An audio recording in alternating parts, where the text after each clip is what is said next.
Hello, everyone. Welcome back to the GSMC Basketball Podcast, brought to you by the GSMC Sports Network. As always, I'm your host, Mayor Fatemi. Getting into our next segment here, we're going to take a look at the Cleveland Cavaliers. Head coach Kenny Atkinson winning the Coach of the Year award last night. Props to him, one of the younger head coaches in the league that deserves a lot of props, a lot of credit for his play, for his coaching down the stretch here over the last few years. We remember him from his days in Brooklyn a couple of years ago. I think it was last year, being the assistant coach with the Golden State Warriors with Steve Kerr, and now recently getting the head coaching job in Cleveland last year, and has just brought this team and has coached this team in ways that we didn't think the Cleveland Cavaliers could be coached, bringing them success that we didn't know they could have.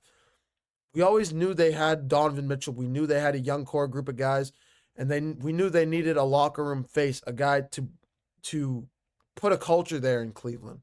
Their culture was already there, but they had a base with their players, but it needed to be grown. And that's what Kenny Atkinson has really done. Put these guys in position to win, and ultimately has gotten this team the number 2 overall record in the NBA and the number 1 record in the Eastern Conference. So major props to the Cleveland Cavaliers.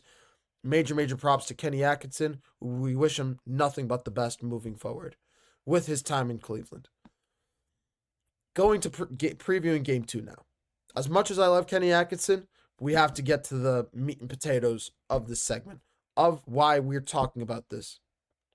This is about Cleveland. This is about Indiana. This is about two teams that match up with each other so well, two teams that emulate each other. The depth of the Indiana Pacers going up against the depth of the Cleveland Cavaliers.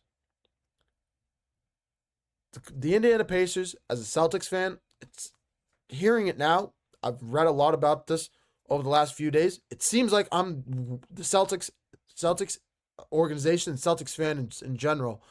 We were the only ones that knew how good Indiana was. I don't know if it's just us. I don't know what's going on.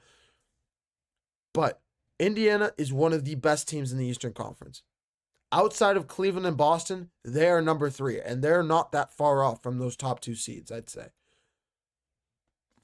Plain and simple. You have to play them tough for 48 minutes. You can't get your foot off the gas for a minute, because this team can erase a lead in a blink. Their 3-point shooting is unbelievable. Their depth is unbelievable. You have 6-7 guys that can go for 10 plus points whenever they want. You have Tyrese Haliburton, who's playing, I'll say it, Magic Johnson-esque outside of his defense. I'm not saying Magic's defense. Ignore that. But think offensively. Think how he's able to facilitate the ball. Think how clutch Magic was. Think how clutch Tyrese Haliburton has been all playoffs long so far. Averaging a double-double these playoffs in terms of assists and points. He's one of the best young talents in the league, and he's showing that off right now. Their experience from last year, they're continuing to grow as a young core. They brought all their guys back from last year's Eastern Conference Finals team. They have an NBA champion in Pascal Siakam. This is an Indiana Pacers team that I picked to beat the Cleveland Cavaliers in 7 games. Not only did they win the regular season series 3-1, but in terms of everything that I brought up, they match up with the double big with Siakam and Miles Turner on the block. They match up with the star power with Tyrese Haliburton and Andrew Nembhard versus Garland and Donovan Mitchell. In general, this is an incredibly evenly matched series between 2 young coaches with Kenny Atkinson and Rick Carlisle. Rick Carlisle, a former coach of the year in his own right. These are 2 teams that are basically the same.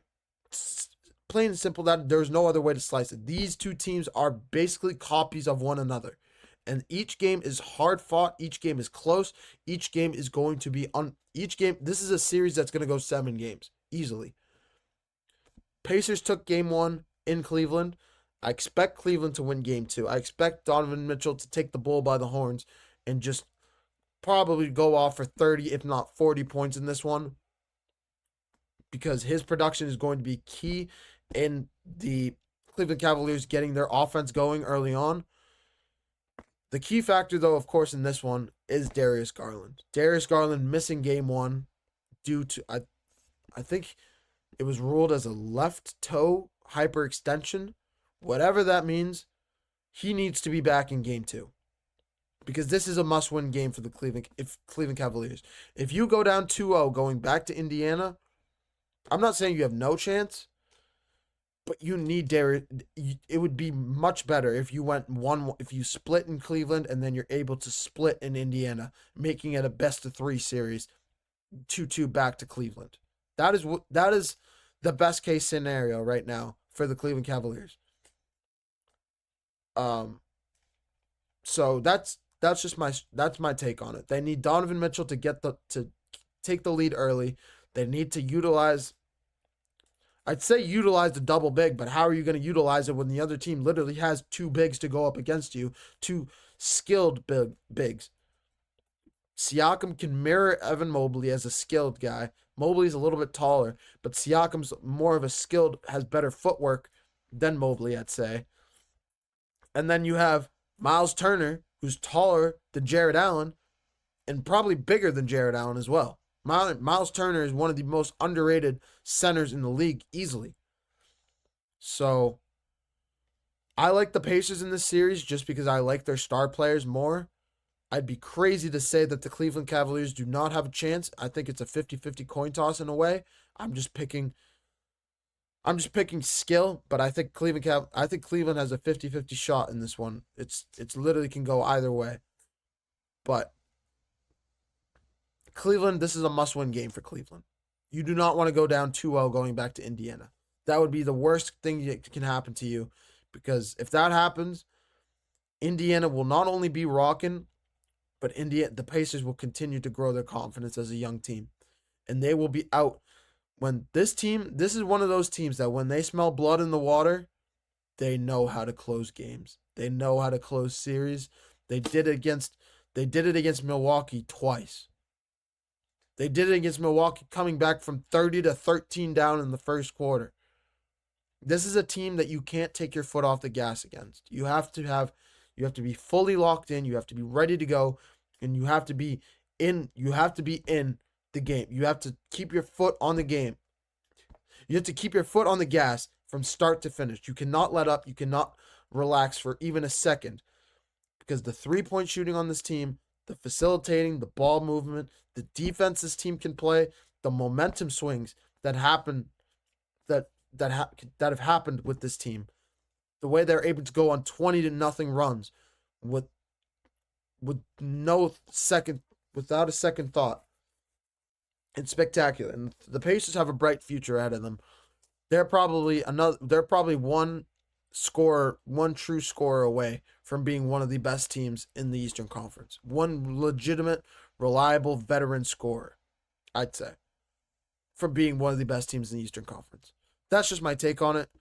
And Game 2 is truly must win for this Cleveland Cavaliers squad. Kenny Atkinson will have he's just won Coach of the Year. He's going to need to scheme something beautiful up for this Cleveland Cavaliers squad. If the Cavs can win decisively, I think it would just rule better. It would make it better for their confidence. I think it would just be better for their morale and in general if they won this game decisively, because it would make it give themselves more of an opportunity to steal one in Indiana. That's just my take. But yeah, in Game 2, I'm probably gonna have to. It's a must-win game for the Cavs. I have the Pacers in 7. I think the Pacers could steal this one as well, but I have to roll with Donovan Mitchell. I think his expertise, his veteran play style is going to shine through in this one, and I got the Cavs winning this one by 6 to 8 points. I don't think I can pick against the Cavs in this one. I would be crazy if I did. I would be nuts. I don't think I can. So I gotta pick the Cavs.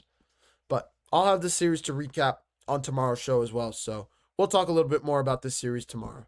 But I'm gonna take one last short break. Coming up next, we're gonna switch gears off of live basketball actually, and switch gears over to something that happened over the weekend.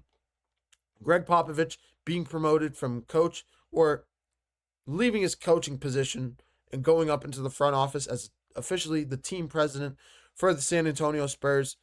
Major props to Greg Popovich after 29 years of coaching in the NBA. 29 brilliant years, one of the best coaches in NBA history. He will still have a big role with the San Antonio Spurs, but with the two health scares he's had it throughout the regular season, it only makes sense that he stepped away from coaching the team and switch gears into a front office role with this team. It's more of a relaxed role for this team. But yeah, I'm going to take a short break, and when we come back, we can take a look at Greg Popovich and the San Antonio Spurs.